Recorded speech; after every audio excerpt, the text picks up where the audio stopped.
This week's Parsha, Parshas B'Midbar, the Torah begins by establishing the place and the time that the events are taking place. First pasuk.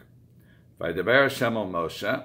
Hashem said to Moshe, B'Midbar Sinai ba'Ohel Moed, in the Midbar Sinai, in the Sinai desert at the tent of meeting, B'Echad LaChodesh Hasheni, on the first day of the second month would be Iyar, the first month is Nisan. Bashana Hashenis, let's say some Me'eretz Mitzrayim Lemor, and the second year following the Exodus from Egypt, they haven't gone out to Egypt. And then it begins a discussion and a recounting, if you will, of the counting of the children of Israel according to their families, according to their shvatim, according to their tribes, military age, etc. In the beginning of the second chapter, Parak Beis, Pasuk Beis, the Torah introduces the notion of not only the counting of the Bnei Yisrael, but also the camping of Bnei Yisrael, and that they used flags.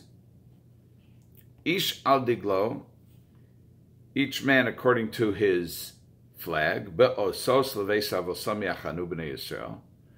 to the signs of the house of their fathers, the children of Israel will camp. Mineged saviv la'ohel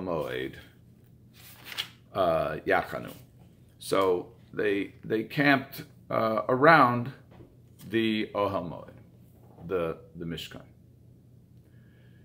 So Yaakov Kamenetsky asks a question. He says, we know that the Jews left Egypt triumphantly, biyad ramah, with a raised hand, not as lowly servants.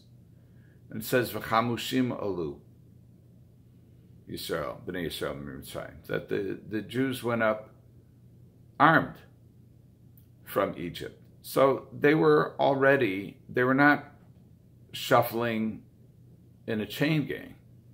They were triumphant. So why wait a full year and a little bit to assign them flags? Well, what were these flags? So according to Rashi and the other Meforshim, consolidating a little bit, each flag was colored. Each shevet, each tribe had its own flag, had its unique color, which corresponded to the color of the stone of that tribe in the choshen of the Kohen Gadol, in the breastplate of the Kohen Gadol. So each stone had a unique color, and each flag bore that color, was colored with that color, and it had a unique insignia. There was a different insignia for each flag. So, for example, Reuven had the insignia of a man, and Yehuda had an insignia of an aryeh, of a lion, and Ephraim had an insignia of a shor, of an ox, and Dan had an insignia of a nesher, of an eagle. So you have unique colors and you have unique insignia.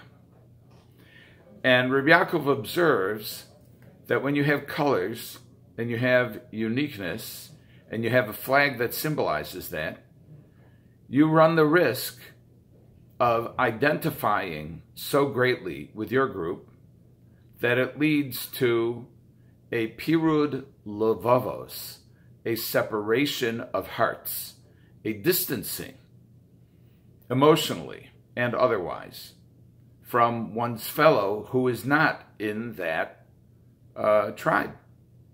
We see this on many levels. We see this nowadays with nations. We see it with sports teams. We see it with political parties. It appears that the stronger the identification with your flag, the more of a distance, of a mental and emotional distance from the flag, and more importantly, from the people of the other flags. From the flags of the other people and the people of the other flags. And so Rabbi Yaakov says that this had to wait for a year. It had to wait until Iyar of the second year. Why? Well, on Aleph, on the 1st of Nisan preceding, which was a month earlier, the Mishkan was finally erected. And where did the Shvatim, where did the tribes encamp? They camped around, surrounding the Mishkan, meaning that so long as all of the Shvatim had the same focus, they had the same goal, which was Kvod Shemayim, for the glory of God and for the service of God, and all of Bnei Yisrael surrounded the Mishkan, the house of God, as it were, then the risk of Pirud Levavos plummeted. Why have separate identities in the first place? Well, evidently, there is not only a reality, but a benefit from having different character traits, different she'ifos, different aspirations of different groups within Klal Yisrael. Now, this is an important point here, which is that differences should not only be tolerated, but they should be acknowledged, if not celebrated, because we need all of them. We need the different perspectives. We need the different passions for the different causes. And those are represented by the unique identities and the external symbols of the Shvatim, including the flags. But without the centralized focus of the Mishkan, these unique identities could lead to such fundamental distancing mentally that it could lead to machlokas. Yaakov says that once you have the Mishkan, then instead of being competing entities, the Shvatim end up being complementary entities, much like the different faculties of the body.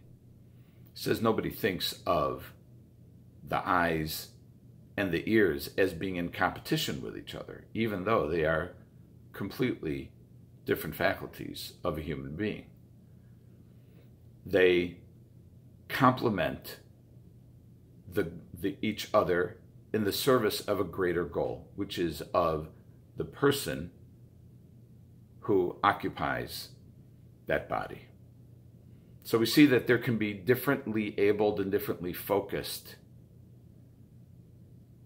faculties, whether they are different parts of a body or they're different elements and social groupings within one people.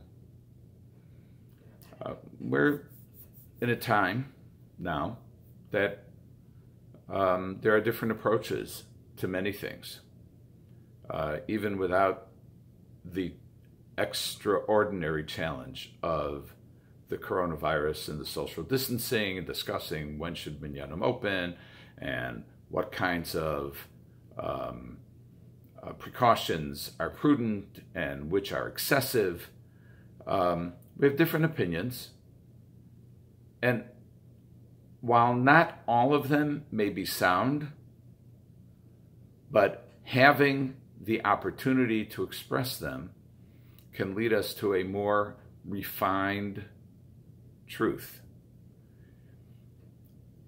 We also have a difference among our traditions within halachic Judaism. You have Hasidim, you have Misnagdim, you have Yeshivish, you have centrist, you have modern Orthodox. you have Sephardim and Ashkenazim.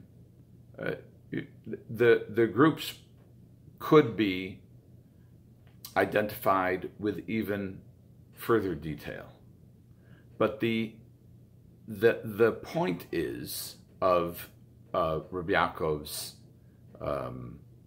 message is that if we view each of them as essential, important, valuable parts of Klal Yisrael, and that we're all serving the same God, we're all serving HaKadosh Baruch Hu, and we want to do Ritzon Habore, that will promote peace, it will promote cooperation, and it will increase the likelihood of our viewing our unique talents and outlooks as complementary rather than adverse. Have a good Shabbos.